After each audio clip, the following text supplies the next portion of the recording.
Genstrivadek filmeo chakot zo genstrivadek filmeo ber ibreonek a on vet filmeo chakot pedjuer ar mécanique de filmang rededui gelet chombar ar chakot de la rede ar pelgonz pe ar camera bihan.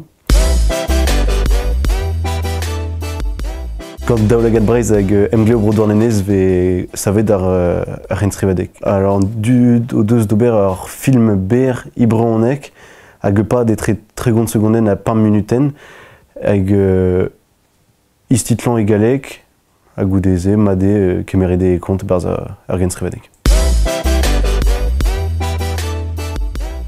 Alors tem zo ar blema, nou etchet ar ble tremenet hag zo arroz di c'hortoz d'ar vid de sevel petra dalj. Ar genstrivadek-mañ zo tout un dut, deus ar bihan betek ar kourtre, tout ar vrezon egarien.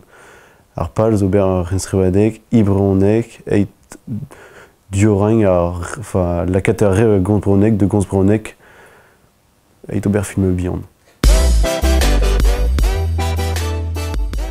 A de reolen ebet dioptre ar film, tu zo bezan ar fiction, pe film fantasy memez, pe un doc, kudenn ebet, un dra neumetan e rentan a-raok rentan a vizebrel. A goude d'un ar nugen a vizebrel bout zo ar chakod noz hag vo tampedam nozvez disarc'hou ar genstrivadek get ar fest d'ar marese. A bout zo muioc'h a douare d'ober, pe dre postel, got un alc'h USB, pe dre internet douare direct, hag neus orzh penaos mo peus ran kemer perzh, tout zo var daoulagad breiz, lec'hien daoulagad breiz, pe ar Facebook, hag an zon ve displeget pep tra veit renteng ar filmeo.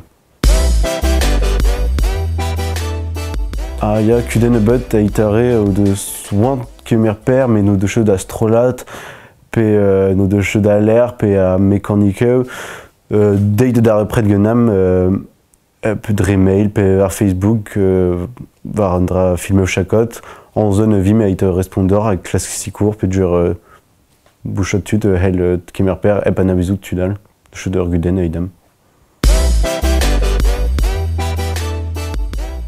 Eta zo de runit, ne helant cheu laret a it ar mare, pe djur de cheu sur, mais prof brao vo ar blema. Ar film di-un, savet gant Rodrik oe tapet ar maout. Istor un den hag sav ar mintin, tout un traoù yafal, mon ara de gousket hag un dever ar l'air, tout a brao, ne meit ne rentat chokon, mais tout zo ibreonek. Nous avons fait un ar film, pe un votchel ar genain, ar YouTube kavet pep tra en ur skriv film ou chakot.